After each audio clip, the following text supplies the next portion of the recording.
आए हुए सभी गुरु प्रेमी भाई बहनों को प्यार भरा सादर सा प्रेम जय गुरुदेव।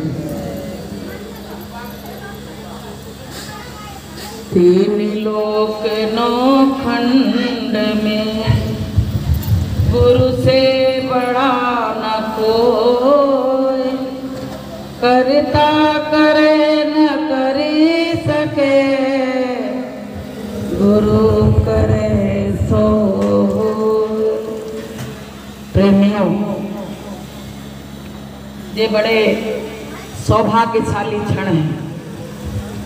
कहते हैं जिन क्षणों में उस मालिक की याद की जाती है वो जीवन के बहुत सौभाग्यशाली क्षण होते हैं, क्योंकि ऐसे मलिन युग में लोगों को किसी से बात करने तक का टाइम नहीं है, तो वो संतों की शरण में कैसे आएंगे। लेकिन संतों ने क्या कहा है कि कबीरा सब जग निर्धना और धनवंता नहीं कोई, और धनवंता सोई जानिए जापे नाम रतन धन होय। जिसके पास नाम रूपी रतन धन है वही धनवान है, और जिसके पास केवल गाड़ी बंगला कार है लेकिन उसके जीवन में परमात्मा नहीं है तो उसका जीवन बिल्कुल बेकार है। संतों की दृष्टि में और समाज की दृष्टि में वही आदमी बड़ा है जिस पे 4 मकान हैं, दुकानें हैं, बड़ी बड़ी मॉल खुले हैं, कहते बहुत बड़ा आदमी है। एक बार एक बहुत बड़ी बड़ी बिल्डिंगें बनी थी और वहां से एक संत गुजरे, तो संतों ने कहा कि इस मकान में कौन रहता है? बोले इसको तो ऐसा लग रहा शमशान घाट है।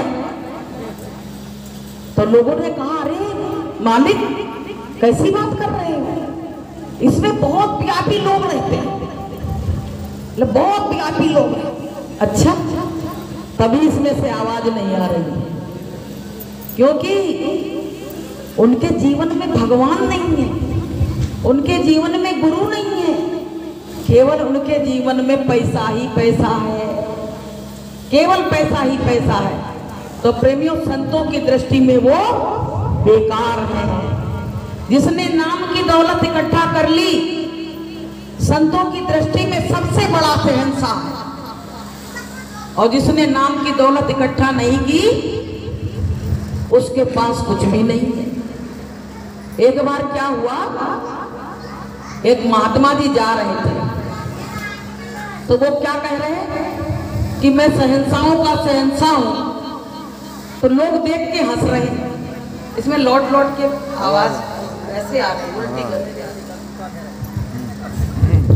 तो प्रेमियों, महात्मा जी कह रहे मैं शहंशाह हूं, तो लोग बाग हंस रहे, बच्चे उनके पीछे पीछे लग गए। बोले तुम कहां से शहंशाह हो ये बताओ, एक लंगोटी तुम्हारे शरीर पे लगी है, एक कमंडल तुम्हारे हाथ में है, और तुम कह रहे हो मैं शहंशाह हूं। तो उन्होंने कहा हाँ मैं शहंशाह हूं। बोले कैसे हो? बोले जिसको कछु नहीं चाहिए वही शहंशाह। बोले जिसको कुछ नहीं चाहिए वही शहंशाह है, इसलिए मैं शहंशाहों का शहंशाह हूं। बोलिए प्रेम से। तो प्रेमियों, हमारे मन में इच्छाएं बनी है, बहुत प्रबल इच्छाएं हैं कि आज हमको ये मिल जाए वो मिल जाए, परमात्मा हम पे दया कर दो। जब जब गुरु दरबार में गए तब तब बड़ी बड़ी निष्ठाएं लेके गए, अरे परमात्मा हमको दे देना, वो दे देना। लेकिन कभी हमने परमात्मा से परमात्मा को नहीं मांगा, और वो यही चाह रहा था कि परमात्मा से वो परमात्मा को मांगे। जैसे आप अपने पिता से कहो कि पिताजी सारी धन दौलत हमें दे देना लेकिन हम तुम्हारी याद नहीं करेंगे, तो पिता को अच्छा लगेगा? अच्छा लगेगा प्रेमियों? तो ऐसे ही हम लोगों ने उल्टा काम किया गुरु के साथ। गुरु से केवल मांगा लेकिन गुरु का नाम नहीं लिया। इसलिए प्रेमी भाई बहनों, कहा गया कि तुमने सुमिरे गुरुदेव तेरे तो दिन बीत गए, तुमने सुमिरे गुरुदेव तेरे तो दिन बीत गए। मात गर्भ में बाधा की ना नाम जपूंगा तेरा, मात गर्भ में बाधा की ना नाम जपूंगा तेरा। बाहर आके भूल गया तू क्या वादा कर आया, बाहर आके भूल गया तू क्या वादा कर आया। तुमने सुमिरे ना गुरुदेव तेरे तो दिन बीत गए, तेरे तो दिन बीत गए। जब हमको अवसर मिला, जब मेरा शरीर अच्छा है, घर का वातावरण अच्छा है, तब तो हम भगवान का नाम ले नहीं रहे हैं। जब विपत्ति आ गई तब भग रहे हैं भैया। अब पकड़ो भगवान कहाँ गए, कौन सी गली में घूम रहे हैं। तो पता है आप भगवान क्या कह रहे हैं कि सुख में सुमिरन ना किया और दुख में किया याद, और कह कबीर दास की और कौन सुने फरियाद। अब उस दास की फरियाद कौन सुनेगा। जब सुख हुआ तो जाके बढ़िया चैन की नींद सोए, और अब दुख आया अब घबराने लगे। अब चलो भैया गुरु महाराज के यहाँ फिर चलते हैं, फिर से वही गिनती शुरू करते हैं। तमाम लोग बैठे हैं इसमें ऐसे कि गुरु महाराज को छोड़ चुके थे, जब विपत्ति ने घेरा तो फिर गुरु महाराज के दरबार में पहुंच गए। तमाम लोग बैठे। तो प्रेमियों, सच्चा प्रेम करो। जैसे पतंगा होता है तो दीपक से प्रेम करता है, अपनी कुर्बानी दे देता है, ऐसे ही हमको भी अपने गुरु से इसी तरह सा प्रेम करना चाहिए। ऊपरी दिखावा, संसार के लिए तो ऊपरी दिखावा करो तो काम चल जाए, लेकिन भगवान के लिए भी ऊपरी दिखावा कर रहे हैं। भगवान को क्या छोटा मोटा नादान बच्चा समझ रहे हो? जो पूरे संसार को चला रहा है उसको इंसान बेवकूफ बना रहा है। तो प्रेमी भाई बहनों, ये मानव जीवन मिला है, बड़े भाग्य से मिला है। और आपको हम सत्य बात बताएं, आप अपनी मर्जी से सत्संग में आ नहीं सकते। व्यवहार से भले आ जाओ, लेकिन गुरु की कृपा जिस पे होती है वही सत्संग की देहरी तक आ पाता है, वरना आ नहीं पाता है। हमेशा ये बात ध्यान रखना कि उनको ही बुलावा जाता है और वो ही बुलाए जाते हैं, उनको ही संदेशा जाता है और वो ही बुलाए जाते हैं। दरबार में सच्चे सतगुरु के दुख दर्द मिटाए जाते हैं। कहते हैं उनको ही संदेशा जाता है और वही बुलाए जाते हैं जिसको गुरुदेव चाहते हैं। सब नहीं आ पाते। कहते पापी सत्संग में आ नहीं सकता, और आ भी जाए तो सत्संग में टिक नहीं सकता। कि भाई की लड़ पड़े और की ठाड़े भग जाए, और पूर्व जन्म के पाप से हर चर्चा ना सुहाए। तमाम लोग सत्संग में व्यवधान डाल देते। अच्छा सत्संग चल रहा है और भंडारे की बात से लड़ जाए और बैठने की बात से लड़ जाए। तो बताइए ये क्या है? सत्संग में व्यवधान डालने वाले लोग हैं। तो प्रेमियों, हमारे ऊपर परमात्मा की दया है, बहुत बड़ी दया। ऐसे कि जिनको सतगुरु मिल गए उनके ऊंचे भाग, और गुरु ज्ञान से धोइए जन्म जन्म के दाग। तो प्रेमियों, जिनको सतगुरु मिल गए उनके जो जन्मों जन्मों की गंदगी लगी हुई है उनको गुरु महाराज अपने उससे सफाई कर रहे हैं। हम लोगों की सफाई चल रही है प्रेमियों। अब गंदा ज्यादा है कपड़ा तो ये बताओ एकदम साफ हो जाएगा? भाई कोई गंदी चीज है, आप धोबी को कपड़ा दे के आओ और उसमें तमाम तरह का तेल लगा हुआ है, गंदगी लगी है। अब वो क्या करेगा, जो साफ कपड़े हैं वो एक उस पर धोएगा, जो गंदे हैं उनको भट्टी पे चढ़ाएगा। तो प्रेमियों, जब हमारे अंदर गंदगी ज्यादा है तो हमको थोड़ा दुख तकलीफों का सामना करना पड़ेगा, समय लगेगा, लेकिन सफाई चल रही है, सफाई एक ना एक दिन वो जरूर कर देगा। क्योंकि गुरु महाराज कहते, बच्चों लोग मुझको धोबी कहते हैं, पर मैं वो धोबी नहीं हूं कपड़ा धोने वाला। मैं तो जीवात्मा पे जो गंदगी लगी हुई है उसकी मैं सफाई करता हूँ, वो धोबी हूं मैं, वो धोबी नहीं हूं कि वहां नदी पे ले जाके कपड़ा पटको जाके। वो जीवात्मा पे जो गंदगी लगी है उसकी सफाई गुरु महाराज कर रहे हैं। तो प्रेमी भाई बहनों, ये बहुत अच्छा अवसर मिला है। और अगर अब की बार चूक गए, जैसे आप छत पे खड़े हो और आपको कोई धक्का दे तो आप कहाँ पे आके गिरोगे, नीचे गिरोगे ना। तो ऐसे ही हम सबसे ऊंचे उस पे पहुंच चुके हैं, अब यहीं से ही हमारा आवागमन से छुटकारा हो सकता है। लेकिन अगर गुरु की बात को नहीं मानी तो ऊपर से फिर गिरेंगे नीचे को, तो पता नहीं तो कितनी चोट लगेगी और जाके 84 के बंद में फिर से फंस जाएंगे। इसलिए प्रेमी भाई बहनों, हमको तुमको गुरु महाराज मिल गए, अपना बुद्धि विवेक इसमें बिल्कुल मत लगाओ। क्योंकि गुरु महाराज ने कहा ये करनी का मार्ग है और मत कर बुद्धि विचार, और कथनी छोड़ करनी करे और तब पावे कछु सार। जब कथनी को छोड़ के करनी करोगे तब प्रेमियों कुछ सार मिलेगा, वरना मिल नहीं सकता है। तो प्रेमी भाई बहनों, हमको तुमको लालच लोभ का जो फंदा होता है ना, ये बड़ा खराब होता है कि माया मरी न मन मरा और मरी मरी गया शरीर, और आशा तृष्णा ना मरी और कह गए दास कबीर। जीव की इच्छाएं, हम सोचते हैं कि हमारे मरने के बाद मेरा मन भी मर जाता होगा। मन नहीं मरता है, ना माया मरती है, केवल ये शरीर मरता है। और ये मन फिर जब अगला जन्म मिलता है तो उसके साथ फिर लग लेता है, फिर लग लेता है उसके साथ में, ये मरने वाला नहीं है।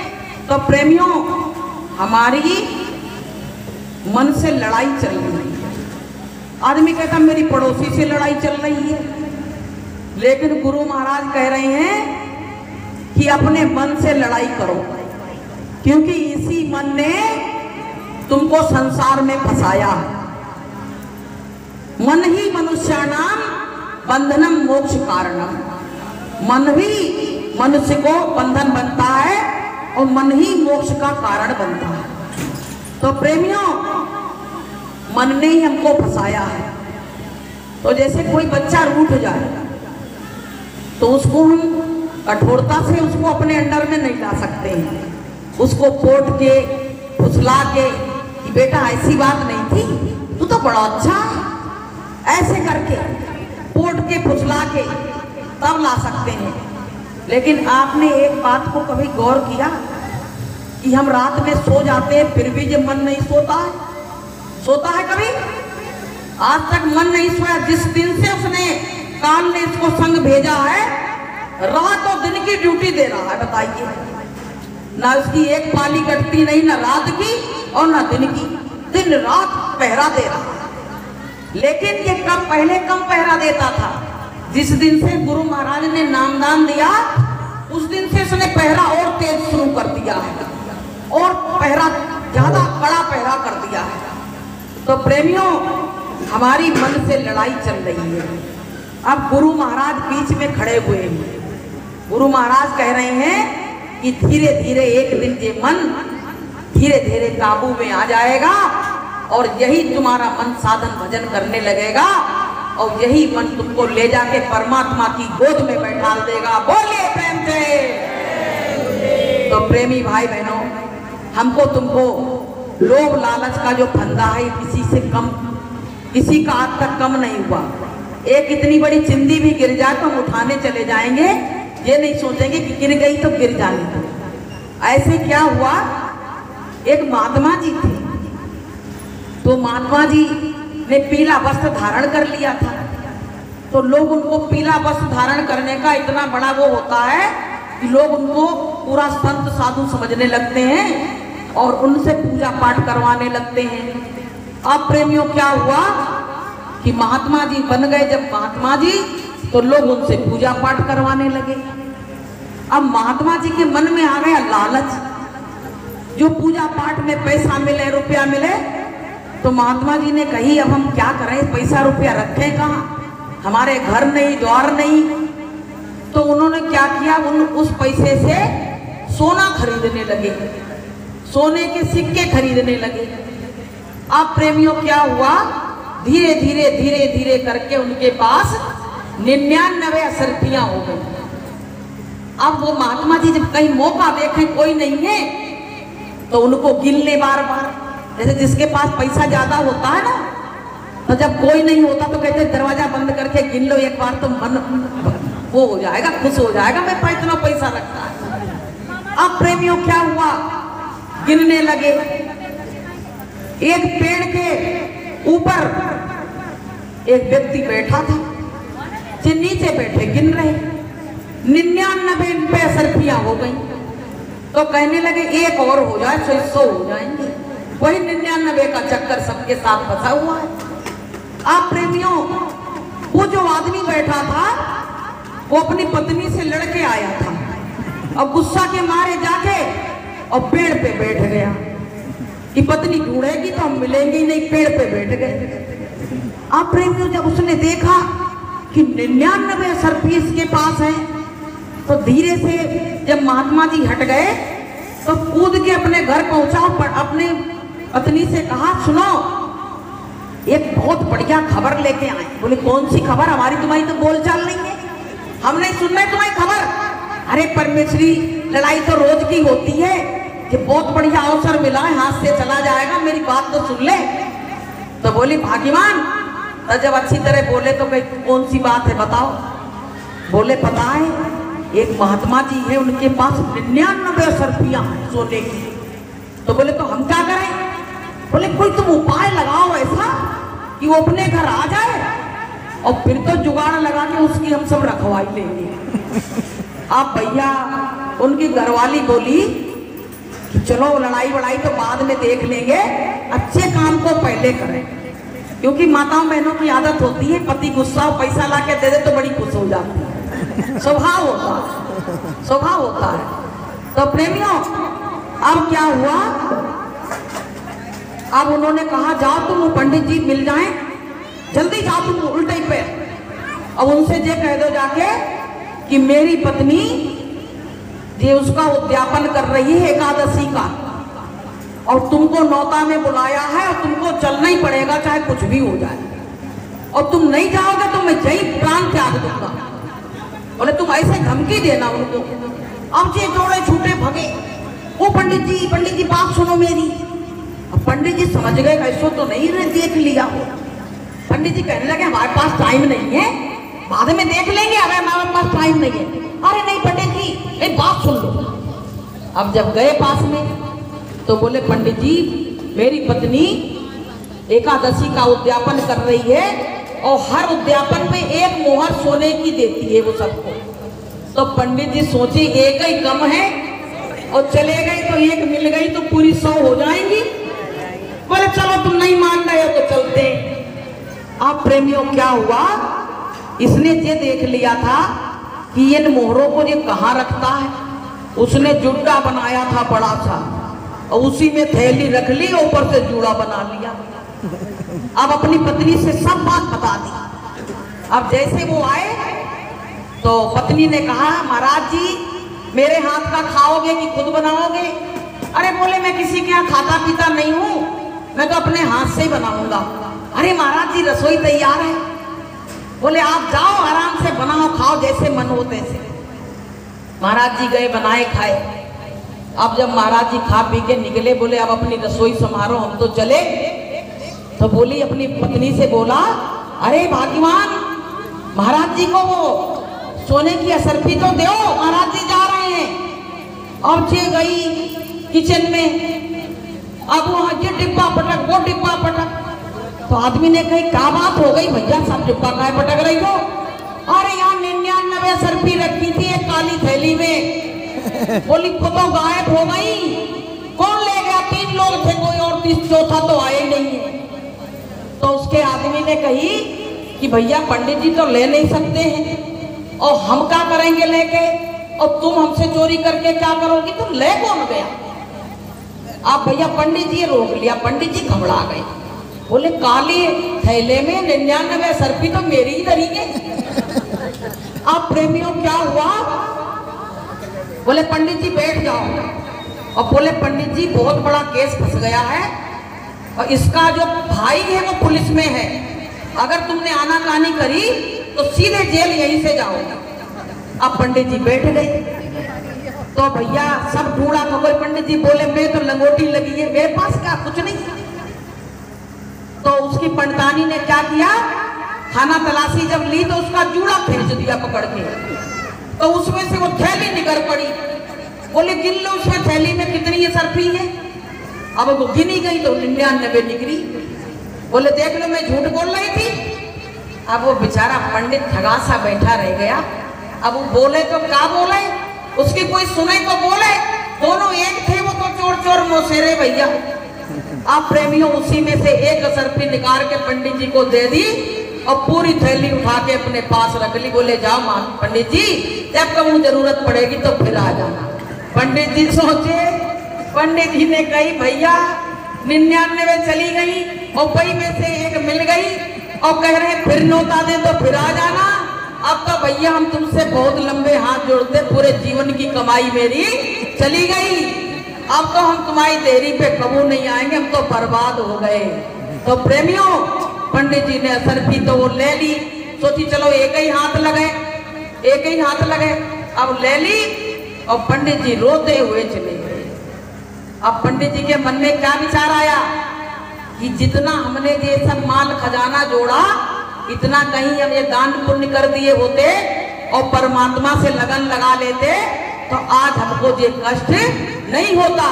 तो प्रेमियों इसीलिए कहा गया है कि माया मरी न मन मरा, और मरी मरी गया शरीर, और आशा तृष्णा ना मरी, और कह गए दास कबीर।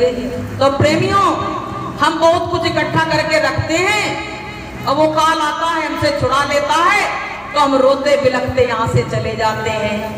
इसलिए प्रेमी भाई बहनों, ये धन माल खजाना जो भी तुमने जोड़ा है सब यहीं पड़ा रह जाएगा, ये सब यहीं पड़ा रह जाएगा, कुछ साथ न तेरे जाएगा, सब यहीं पड़ा रह जाएगा, कुछ साथ न तेरे जाएगा। तुम्हारे साथ कुछ जाने वाला नहीं है प्रेमियों, सारा कुछ यही।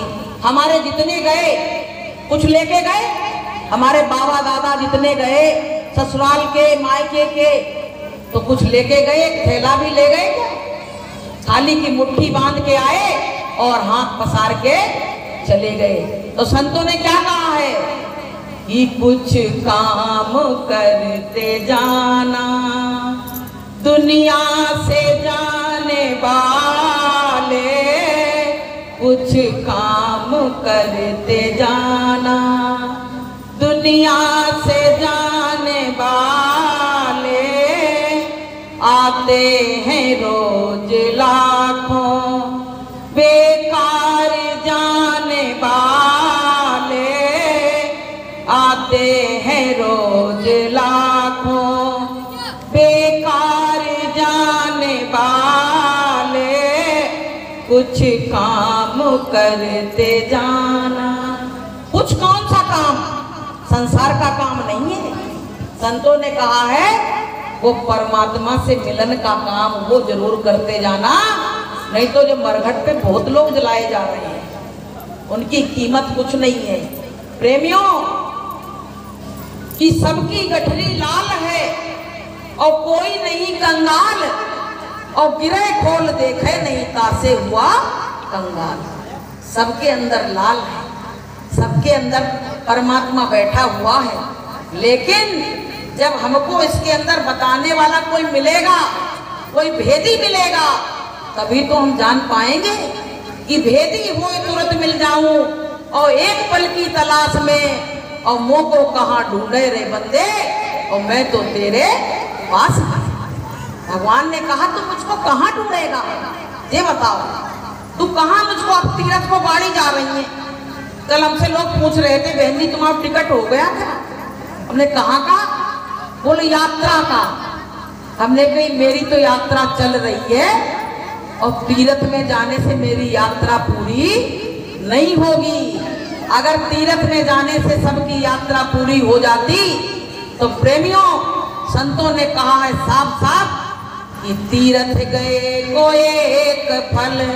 सुन लो, इसमें बहुत के टिकट हो गए होंगे, इसमें तमाम बहनें बैठी टिकट हो गए होंगे चारों धाम के, कि तीरथ गए को एक फल और संत मिले फल चार और सदगुरु मिले अनेक फल और वेदन किया विचार। अब बताओ सबसे ज्यादा फल कहाँ मिला? आया समझ में?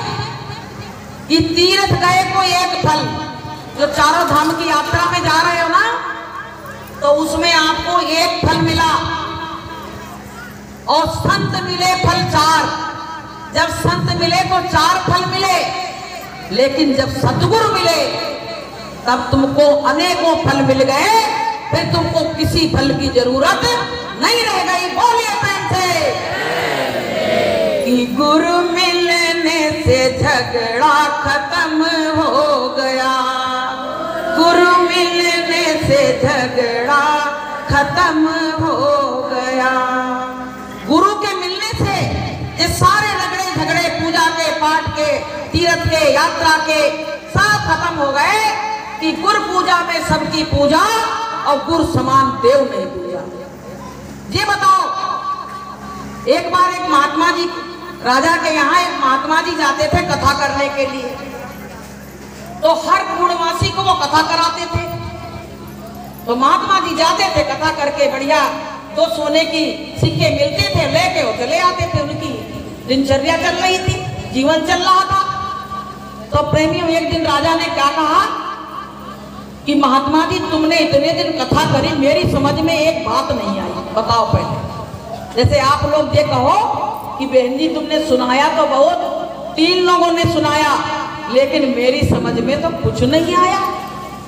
तो पता है महात्मा जी से बोले, महात्मा जी कल से तुम कथा करने नहीं आना मेरे यहाँ बिल्कुल। आज तक मेरी सारे सोने के सिक्के यूं ही चले गए और मेरी समझ में इतना भी नहीं आया। तो महात्मा जी अब बड़े उदास, कहने लगे हमारी तो रोजी रोटी चल रही थी। तमाम महात्मा जी ऐसे रोजी रोटी चला रहे हैं, जीव को बेवकूफ बनाना और रोजी रोटी चलाना। अब प्रेमियों क्या हुआ, तब तक एक पहुंचे हुए संत मिल गए रास्ते में। अरे महात्मा जी